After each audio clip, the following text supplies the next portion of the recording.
2:43สลอฟ้านั่นมาทางนี้อยู่ครบเสียเวลาสุดๆเลย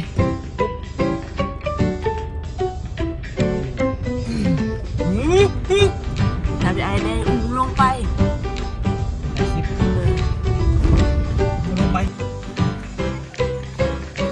โอ้ยอันนี้สิบ่ได้ลกบ่หว่านี่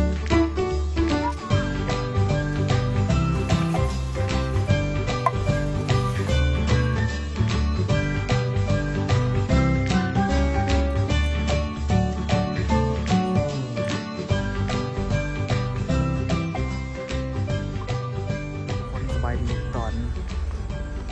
2 โมงนะทุกคนบ่าย2มาเสียงมีทุกคนเนาะอูคำเฮ็ดระบบยังบ่ทันแล้วมื้อนี้ป้าเถอะรถติดเป็นเบื่อมาถ่ายอยู่นี่ได้ประมาณ30 นาทีละเหงาเลยทุกคนเหงาแท้เหงาว่ะ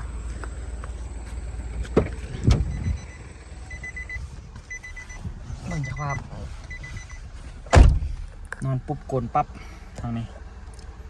ถ่ายอยู่นี่30 นาทีแล้วทุกคนมาเปิดขนส่งเนาะวันนี้มาเปิดขนส่งมื้อนี้วันที่10น่าจะเปิดห้องวันที่28 29พ่อให้ฮู้ระบบเนาะทุกคนพ่อให้ฮู้ระบบแล้วก็สิได้แบบว่ามันสิมีผู้มาเฮ็ดแทนเนาะทุกคนสิมีผู้มาเฮ็ดแทนล่ะบัดนี้ล่ะเฮาก็เลยว่าพากันมาเปิดท่าพอมาเบิ่งมื้อนี้ป๊าดที่โตติดตั้งระบบคือหยังก็ยังบ่ทันแล้วทุกคนดีฮู้อันนี้ตัวกวดแต่อยู่เฮือนพุ่นน่ะมาฮอดอันนี้โอ้ยอันไหนก็ยังบ่ทันได้อันไหนก็ยังบ่ทันได้ตอนนี้ก็เลยว่าสิกลับไปเฮือนก่อนไปติดตั้งระบบไปติดตั้งให้มันมืดก่อนมื้ออื่นแล้วจึงสิมาเปิดแต่เช้าเนาะทุกคนแต่ว่าตั้งใจว่าสิฟ้าวกลับไปแต่ตอนนี้มาถ่านะหนทางมันคายนี่บ่กันโดนละทุกคนบางเครื่องก็กระจัดกระจายอันนี้บ่ได้ฮู้เรื่องนี่ขนาดเปิดคลิปนี่หยังก็บ่ฮู้เรื่องนี่หายใจสอดอยู่เนาะแต่ตอนนี้นี่ก็ไปแล้วก็สิเข้าไปศูนย์เลยแล้วก็สิให้เขาเจ้าเฮ็ดนั่นเฮ็ดนี่ให้ติดตั้งระบบหยังให้แล้วก็แล้วเนาะโอ้ยสิได้ไปแล้วบ่จักหามาโดนแฮงละติดจักรถก็จนเมื่อยค่ะก็เลยว่านะก็เลยปิดจักรรถไปเลย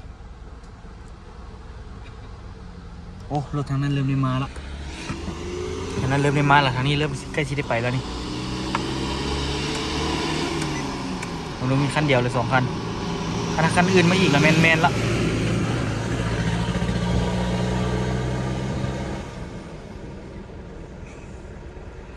พี่ลึกพี่โลขนาดถ่ายอยู่นี่น่าจะได้ครึ่งชั่วโมงละยังไม่ได้หนิ่ง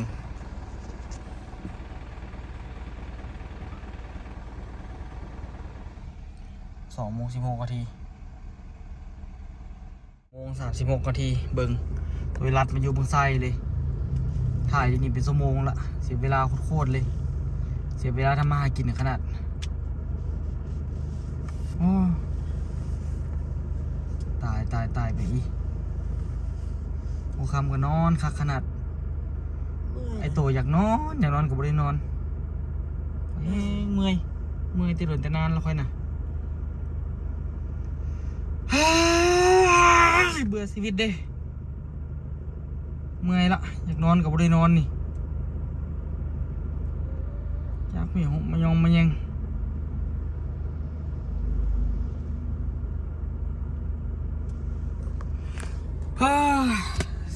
พอแล้วบ่อยากรวยแล้วค่อยเมื่อยดิ้นรนละ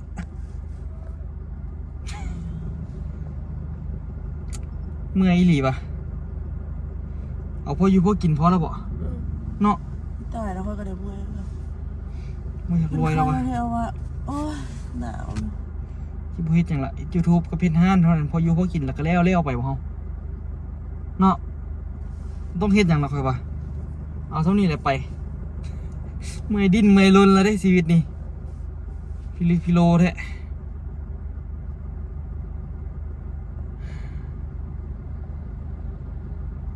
มันแต่ชุมพร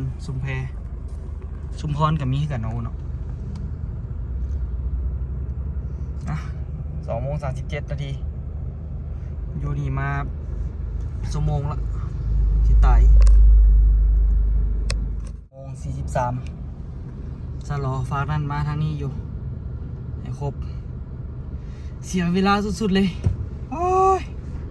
เซ็งขนาด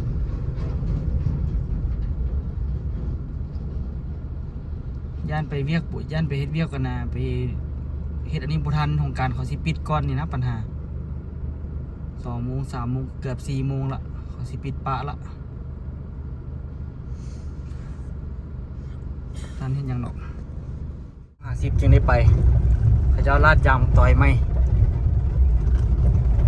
ตกใจคิดว่าลาดยาวเฮ็ดอันนี้แหละคือสิโดดเนาะจะปิดทั้ง2ข้างเลยบอกเขายาวเว้ยปิดยาวที่ยาววะ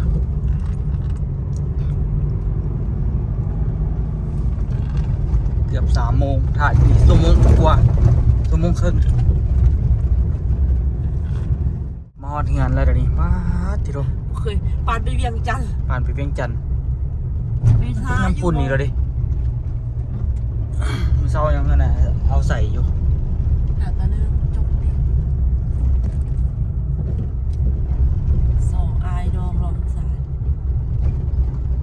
เขาข้างในจับมึงดู เข้าทางนี้เลยบางเกียงนี่แหละ มาเกี้ยงนี่นะ เอาสิบูเป้ส่วนมาเกี้ยงเลยสิ บ่ไม่มีบ่เกียงอันนี้มันอัปเดตไม่มากล่องนี่ เป็นแล้ว โอ้ขี้ลายเลย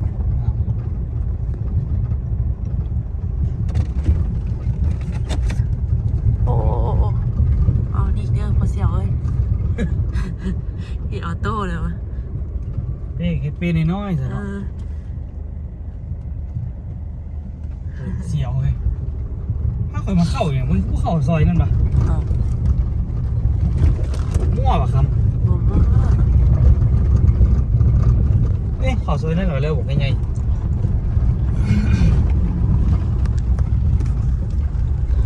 เบิ่งนี่อันไหนเขาเจ้าพากันเอาบัวไปรดน้ำแต่เนี่ยภาพเต็มมีเงี้ยอยู่อ่ะ ฮะดิเยียโอนจิมว่าเยียสน อันนี้เข้ามาแล้วซื้อพักคนผู้คำว่าสิไปให้ซื้อพักไว้ขายมาสันดิเอาไปสิบ่มั่งบ่นั้นบ่แห้วหมดป่ะ มื้อนั้นก็ส่องมื้อเดียวแล้วก็หมดเลยตื่นเช้ามาก็หมด น่าเอาตะแรงว่ะ ข้อยเฮ็ดมันใหญ่กว่าอยู่อันนั้นดิตลาดหน่อยนึงดิ ไปกำไฮอยู่ว่ะ ได้ซื้อ6โลของ8โลนะ ไปทางไหนวะดิ เลี้ยวขวาสิเดินสวนบักเกียวเลยโอ้ไปแท้ไปทางนี้แท้ ได้ส่วนเกียง อ่า มาทางนี้แหละ เปิดบุฟเฟ่ต์ รถจักรกับว่าเอามาพารถใหญ่มาเบิ่งดูนี่ทางนี่สิไปได้อยู่วะบ่จังสิบ่ลงข้างๆกันวะ เสียวเลยจอดบอกย่างไปบอกย่างข้ามน้ำแล้วกับเมียน เจ้าบอกข่อยเอามาเองเนาะมันเตียวลงมันแล้วก็มันจบ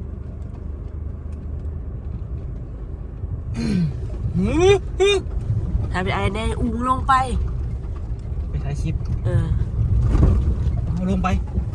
ยอมมัน นั่งรถอยู่นี่ก่อนบอกนั่งบุรีขับเลย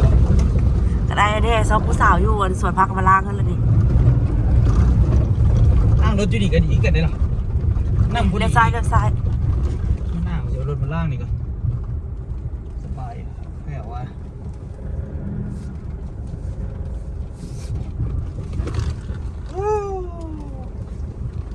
มาเอาไก่แต่เขา ผมเป็นตาแล้วว่าเอาจอดแม่ขออยู่ ยั นี่ นตาอยู่เด้อ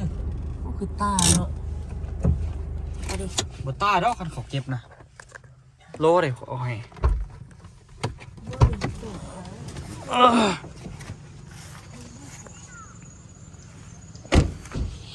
โอ้ตาละตีเอารถเลยนำเมื่อกี้โอ้ออกไกลมาเลี้ยงอยู่พี่เลยคักแท้พี่ลึกขนาดเนาะหมดแล้วโอ้เก็บไทยเก็บวาเนาะใช้เจ้าของเพิ่นลักไก่บ่ไก่นุ่มกำลังงามๆได้ดิ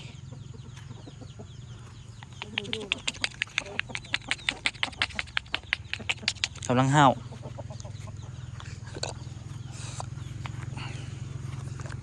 ความพามาเอาผัก ก่อนสิกลับสบายดีมีภาควะภาคต้าวะ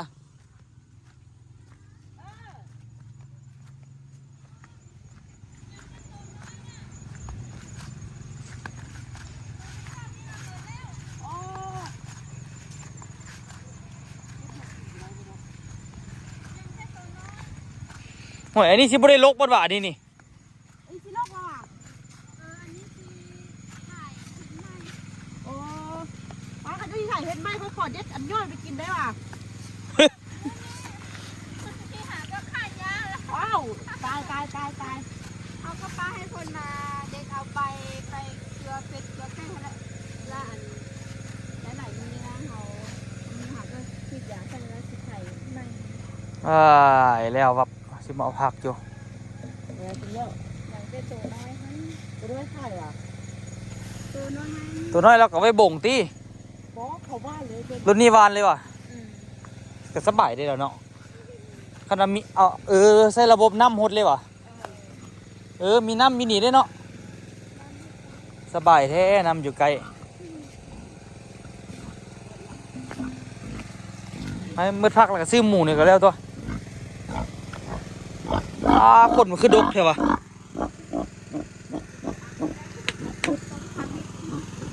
ขนมันคืองามเลยว่ะขนมัน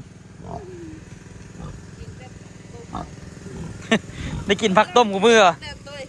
ฮะปลาโถมันสั้นปานตัวหมาไปหูมันปั๊บพุ่นน่ะกินแต่ผักต้มจนตุ้ยไปเนาะ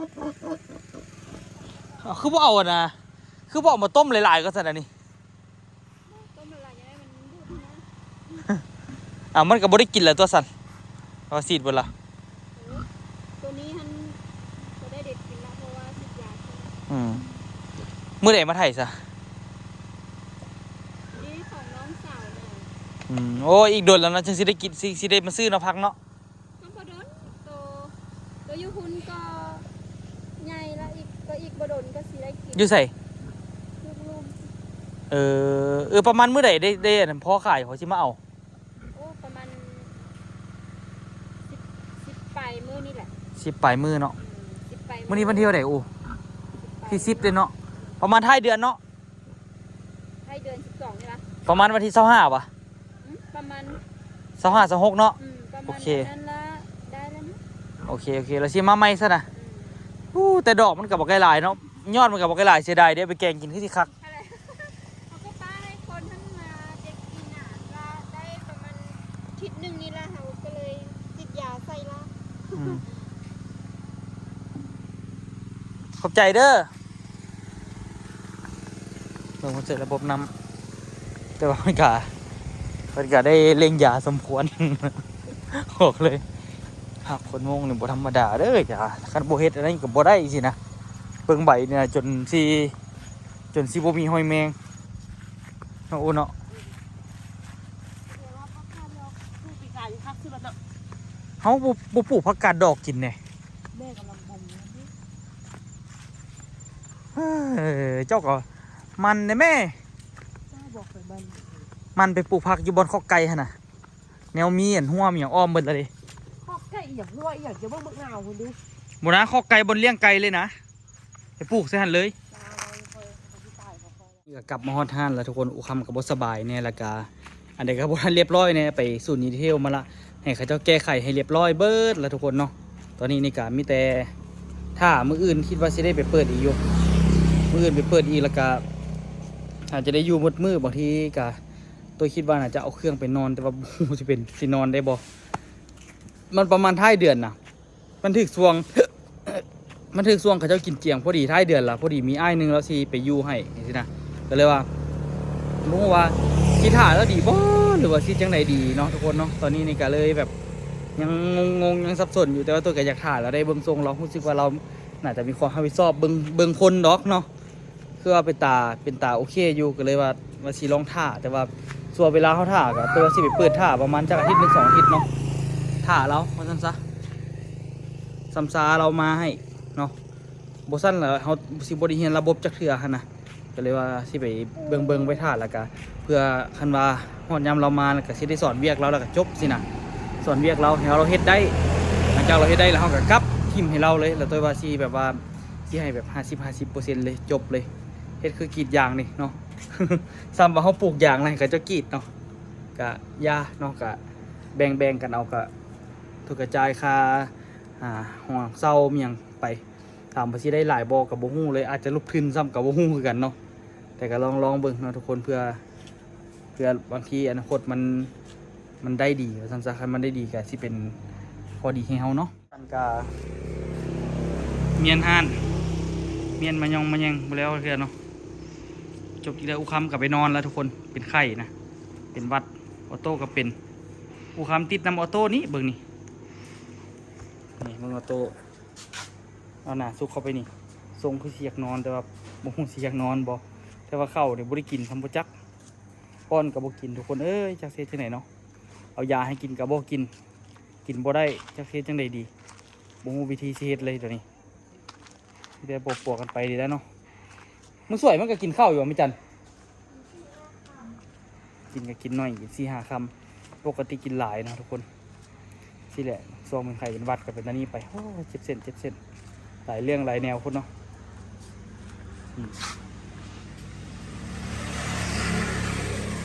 ห่านกะหลังจากอุคำเฮดานี่มาเขารู้สึกว่าคักอยู่เด้เฮ็ดสั้นอันนี้มาเนาะ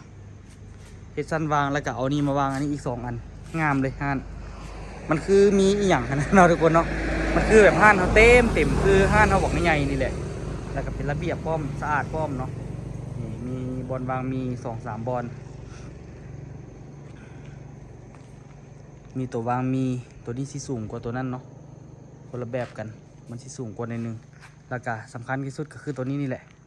เดี๋ยวเคยสิได้เอาน้ำแข็งมาใส่อีกเพราะว่าน้ำแข็งมันสิเบิดละผมมีไปกินจุ่มจีนบ่มื้อนี้เนาะมีผักมีครบเสร็จเนาะมีผักกะหล่ำมีผักอันนี้แล้วก็มีปลาหมึกมีตีนไก่เนาะไว้นี่แล้วก็สั้นนะวางยาสระหัวอุคำเฮ็ดก็ออกมาได้ดีเลยเนาะห่านก็มีประมาณนี้แหละทุกคนนี่เครื่องแบบผักบัวผักเทียมแต่ว่าย้ำหนาวนี่รู้สึกว่าบ่ได้ขายดีสู่ยำฮ้อนเนาะทุกคนยำฮ้อนสิได้ขายเครื่องดีแต่ว่าก็พอได้ขายเนาะเอาอาหารสดเมียงมากับบ่ได้สิเนาไว้เพราะว่าอากาศมันเย็นเนาะมีไข่มีเห็ดหอมมีเห็ดสนุนมีหมักเพชรประเภทของกินแล้วนี่เขาก็ย้ายมาไว้โซนนี้เลยมันก็โอเคได้งามดีเนาะ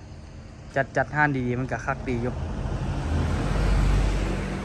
เพราะน่ะเคาน์เตอร์เขาก็อยู่ทางกลางฮั่นแจ่มเลยนอนลูกนอนออโต้เริ่มสิไข้ขึ้นอีกแล้วนี่เบิ่งนี่สิได้ยัดก้นคนอีกแล้วนี่มีอยู่เหลือ1อยู่มีเครื่องไส้ทั่วไปเนี่ยส่วนใหญ่ก็สิเป็นสินค้าทางประเทศไทยพุ่นเนาะเป็นส่วนใหญ่เลยอยากว่าอยากว่า97%หมดแหละ95ซะเนาะเพราะว่ามีของจีนน้ำหน่อยนึงแล้วก็มีของลาวน้ำหน่อยนึงของลาวนี่ก็ส่วนหน่อยแฮง 1% ของเราของตัวอย่างของเราดิสิมีหยังวะบ่ฮู้ซ้ำว่าอันไหนมันของเราคิดบางทีก็บ่มีซ้ำเบิ่งนี่โอวันตินเบอร์ดี้นี่เขาจะมาขายบนอยู่บนนอนเขาจะสิเลาะขายแล้วนี่นะอยู่เขตนอกตัวก็ซื้อแล้วนี่แหละตอนนั้นตอนซื้อนอนคู่มือนี่ก็เป็นซื้อแบบนี้แหละอันนี้ก็มีเนาะคนมาซื้อเครื่องละอันนี้ไม่จัดไหม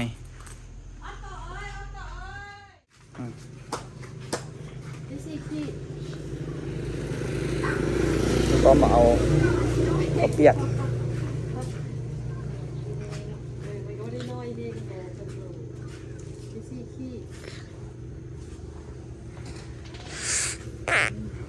หน้าบ่ต่อ ไข่ก็ว่าใส่เสื้อมันก็ใหญ่เนาะอันนี้ก็เอาขีดนึงบ่หลายเอาตัวน้อยต้องเอาตัวน้อยเอาเสื้อต้องเอาตัวน้อยจะให้อันนี้ดีป่ะทางดีเป็นเรียมเลยมีมะเขือดูป่ะเกี่ยวเกี่ยวบ่เห็นมีนางลืมอ๋อนั่นหรอปลาหมึกป่ะตังบ่ซื้อบ่มีแล้ว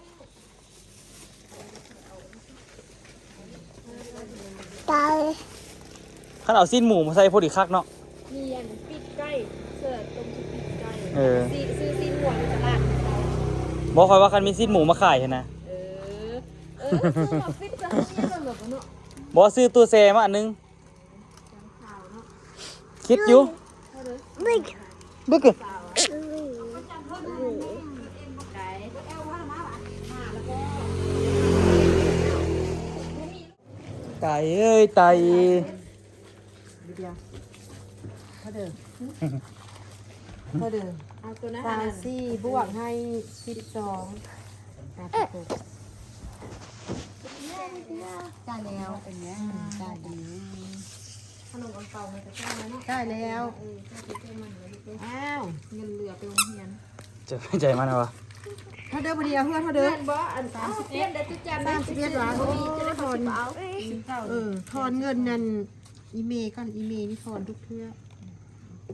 แม่หรอเบอร์ห้าค่ะ เอาละทุกคนมือวานนี้ว่าสิถ่ายคลิปต่อไฟดับทุกคนเลยโอ้ยบ่ได้เห็นอย่างเลยวันนี้ก็เลยว่าสิมานั่นซะ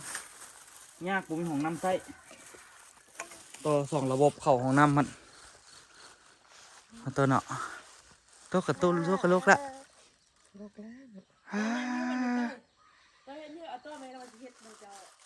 บ่เฮ็ดมันบ่หัวติเอาโตะเอาโตะเอาโตะเอาโตะบักนี้โตะจิ๊กจิ๊กจิ๊กจิ๊กกินเลย จาม2 บาทขี้มูกเอาคามตกอีพี คักเนาะคุณนะว่าเราสิเสียดขี้มูกเลยโอ้ยเกือบทางตีนว่าสิอันเอานั่นมากลืมบัดนี้มันแต่งก็ลืมออกแล้วนี่เฮ็ดท่อเขา2ระบบทุกคน มันจังสิสะดวก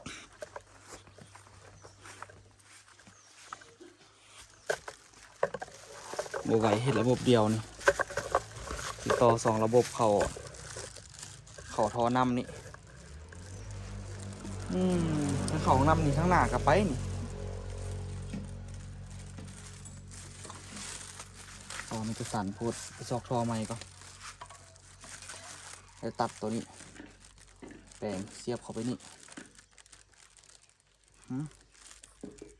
เฮ็ดน้ำ2ระบบยามไฟบ่มา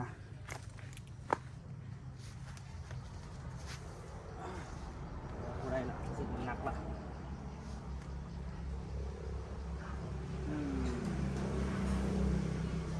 ตัดเลยเปิดออก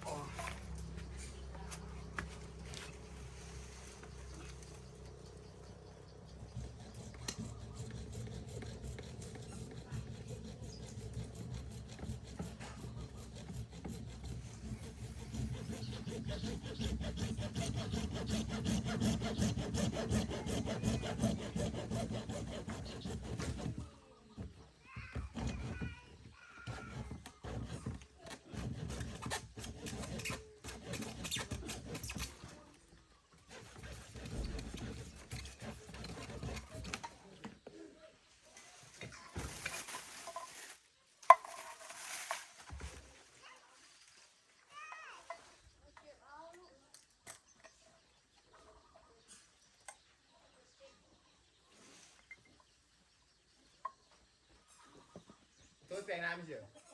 นี่ดิไม่ยัง แก่นะโต๊ะนึงไป โอ้กล่าวเลยก็สิได้เรื่องอยู่ว่าตัวกำกามอยู่ ผักสลัดมันก็เริ่มยืด โอ้มาจะเศร้ามาไงอะโตะนี่วะ ขี้ยาเขากลับมาน อนส่วนอย่างอะคืนนี้ บ่ไปนอน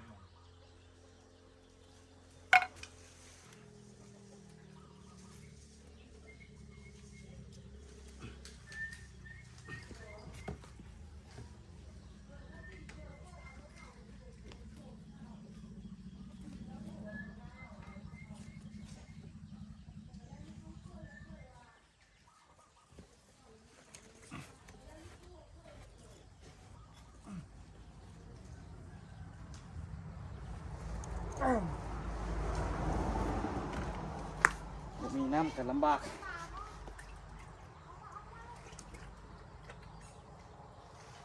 ตักกล่าวสิได้เรื่องบุ้งเลย เก่าแห้งละเก่านี่ก็ได้ก็ได้ไปซื้อไหม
มืดละนะอันนี้ก็ได้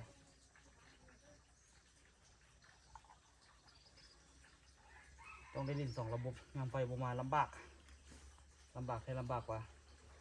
เดี๋ยวสิหาวิธีปิดน้ำตัวนั้นอีก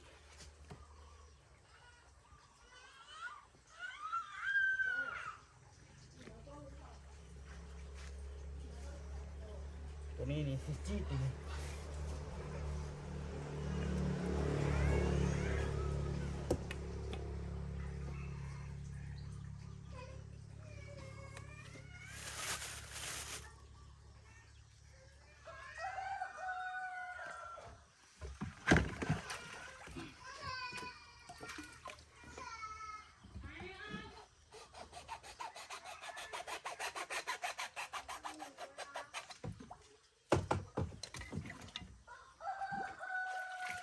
เดี๋ยวต่อแล้วกันทุกคน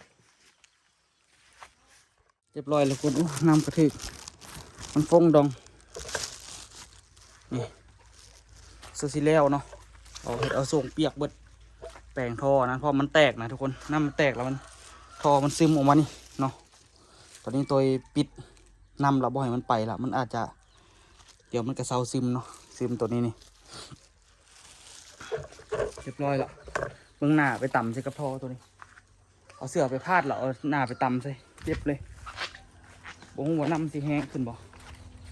เพราะว่าท่อตัวนั้นเขาปิดละเนาะท่อตัวนี้มันจะสูงหรอปะนี่ล่ะท่อมันแตกอยู่ลุมเนาะน้ำมันก็สิเลือกไปลุมหลายกว่าถึงนะแต่ตอนนี้ตัวปิดเรียบร้อยแล้วแต่ว่าน้ำตัวนี้นี่คือที่เปิดบ่ได้บัดนี้แต่กับบ่ค่อยได้ใช้งานดอกตัวตัดท่อตัวนี้เลยมีจีรีเรียบร้อยจบข่าวตัวนี้ตัดแล้วตัวนี้ตัดแล้วปิดหูมันสีแหงก็แบบนี้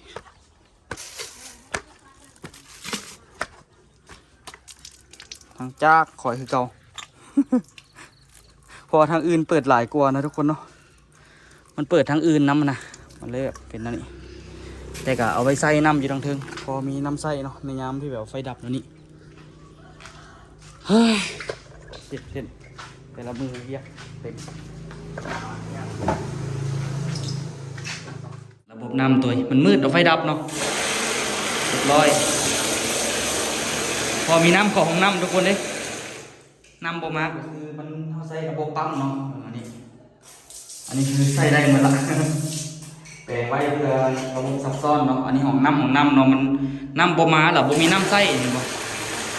น้ำใส่สะดวกเลยวันนี้ไปเจอกันคลิปหน้าทุกคนเด้อเรียบร้อยแล้วภารกิจตอนเช้า